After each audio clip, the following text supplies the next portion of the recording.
Hello folks, and welcome back to my channel, the Scottish Model Railway Guy. Now, I was excited to get this little Hornby Railroad Class 08 shunter, EWS livery. It was really cheap. It was from our model centre, I think. Now, I don't want to be overcritical of these guys because I don't really know what they're all about, but I thought I'd take a chance. It was going for £50, but you can see I've got it in bits.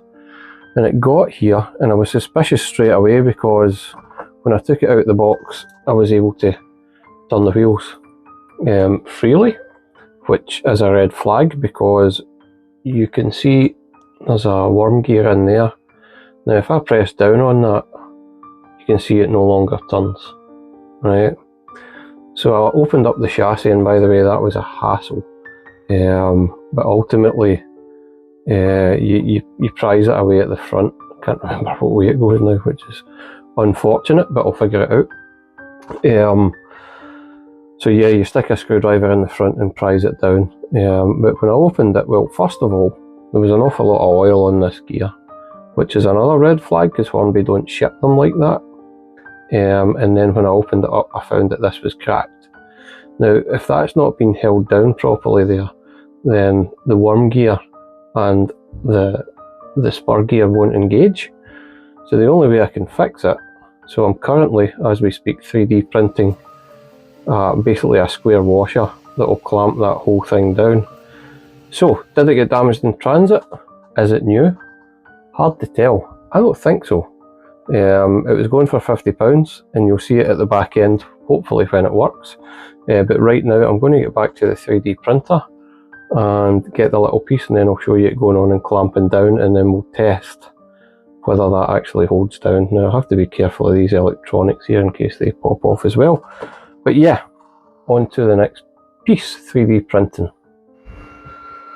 And yeah, that's what it looks like. You can see it's got a little hole, and it's longer on one side than the other. And we'll see it against a local scale, which I'll take you up and show you now. So you can see on this how bad the brake is. Flaps about, totally cracked in the middle there. And the solution is, see if I can get it in, this little 3D printed piece.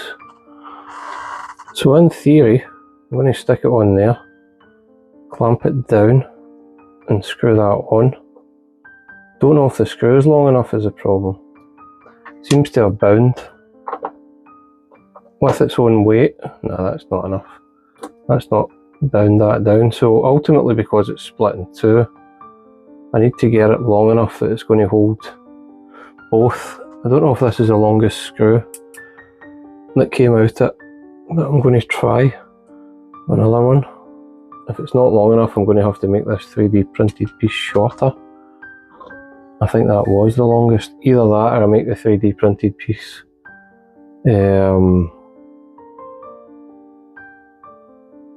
counterboard.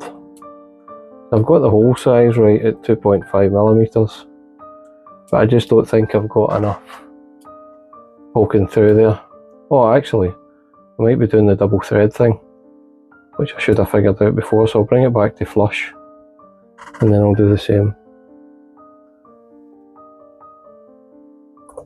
See if I can get it to go through and take. That's lifting. Just need to get it lined up with the hole is the problem.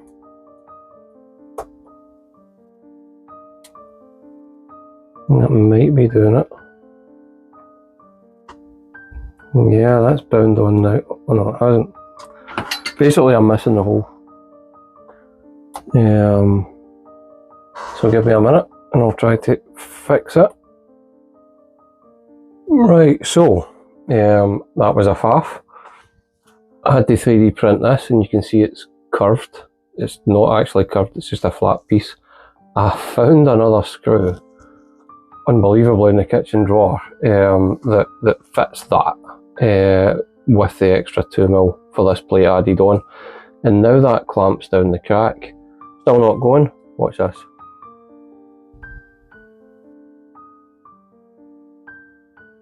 Right, so this solder here came away for this piece, so I'm just going to prise that away so you can see that. Right, and what I figured is it has to touch this part down here, which I'll just do, and then away it goes. See if I can get it to stick on it. Right, so what does that mean? I need to get the soldering iron out again, and we all know how bad my soldering is, so yep, next step to repair what was supposed to be a brand new loco is to give it basically a heat right on that part there. I'll just shift that back, and then we'll have a runner. We've technically got a runner just now, but it's a bit of a problem. Good thing I've got this 3D printer recently, because I was able to make that in no time at all. But anyway, to the soldering. Okay, so we can see that I'm going to be aiming for this. My soldering iron is at 300 degrees. Don't want to melt anything along the way. I'm not going to add solder at first. I'm just going to pick up some flux and then see if it will just melt on and stay there. Might put some flux at the back there. And I'm going to place it and then bring that down and try and remelt it. I'm going to give myself a solid base while I do that and try not to burn myself. And all I have to do is get the solder to flow. And if it does, it should stick. We should be good.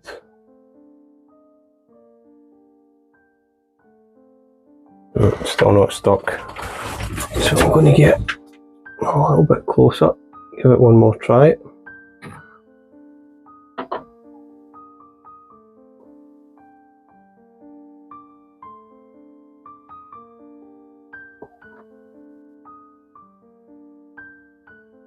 Still not taken.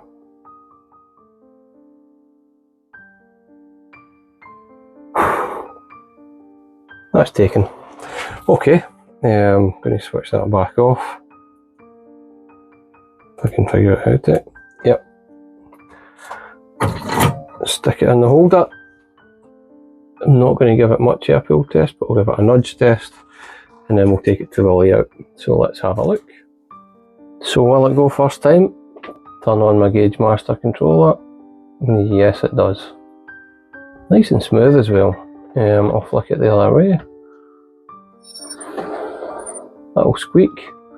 Now there was a few giveaways with this one when it came. Well, first of all, it was £50 from the model rail shop that I bought it from. Always a red flag, but Hornby were giving them away cheaply on Amazon as well. Now my suspicion is that this has been a return.